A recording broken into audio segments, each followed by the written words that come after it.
আসসালামু আলাইকুম ভিউয়ার্স, নতুন একটি ভিডিওতে আপনাদের স্বাগতম। সো আপনারা যারা জমি মাপতে চান কিন্তু জমি মাপতে পারেন না, সো আজকে আপনাদের জন্য একটি সুন্দর একটি টেকনিক নিয়ে এসেছি। সো এই টেকনিকটি আপনারা যদি ফলো করেন খুব সহজে আপনি জমি মাপা শিখতে পারবেন। আপনারা অবশ্যই ভিডিওটি স্কিপ করবেন না, তাহলে কিন্তু আপনারা ভিডিওটি বুঝতে পারবেন না। সো চলুন ভিডিওটি শুরু করি।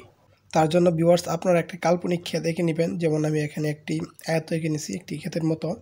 যেমন এই ক্ষেত্রে আপনার দৈর্ঘ্য হচ্ছে 150 আর এদিকে হচ্ছে 120 এবং প্রস্থ হচ্ছে এক পাশে 80 এবং অন্য পাশে 70। সো আমাদের যদি জমির পরিমাপ বের করতে হয় তাহলে আমাদেরকে প্রথম স্টেপ কাজ করতে হবে দৈর্ঘ্যের গড় বের করতে হবে এবং প্রস্থের গড় বের করতে হবে। তারপর ক্ষেত্রফল বের করতে হবে, তারপর শতক বের করতে হবে। সো আমরা কিভাবে দৈর্ঘ্যের গড় বের করব তা আমরা দেখাচ্ছি। যেহেতু এখানে দুইটি দৈর্ঘ্য আছে 150 এবং 120, তাহলে আমরা 150 যোগ 120 ভাগ 2, তাহলে আমাদের এখানে রেজাল্ট হচ্ছে 270 ভাগ 2 সমান সমান 135।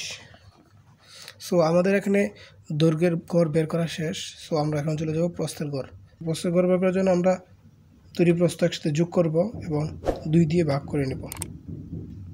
যেহেতু 80 যোগ 70 ভাগ 2 সমান সমান 150 ভাগ 2 সমান সমান এখানে হচ্ছে 75। সো এখানে হচ্ছে প্রস্থের গড় হচ্ছে আপনার 75। সো এখন ক্ষেত্রফল কীভাবে বের করবেন? ক্ষেত্রফল বের করার সূত্র হচ্ছে দৈর্ঘ্যের গড় গুণ প্রস্থের গড়। যেহেতু এখানে দৈর্ঘ্যের গড় আমরা পেয়েছি 135 এবং প্রস্থের গড় পেয়েছি আমরা 75, সুতরাং 135 গুণ 75 আমরা পেয়েছি 10,125। সো আমরা শতক নির্ণয় করবো। শতক নির্ণয় করতে হলে আমার ক্ষেত্রফলকে ভাগ দিতে হবে 435.6 দিয়ে। সো আমরা এখন ক্ষেত্রফলটি লিখে নিচ্ছি 10,125 ভাগ 435.6। তারপর আমরা ভাগ করলে ভাগফল হচ্ছে আমাদের 23.24।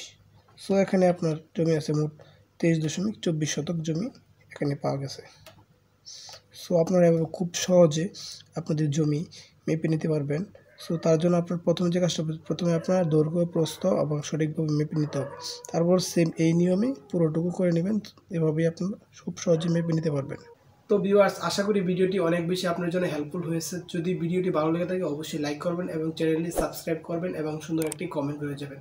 সো দেখা হবে পরবর্তী কোনো ভিডিওতে। সেই পর্যন্ত ভালো থাকবেন। আল্লাহ হাফেজ।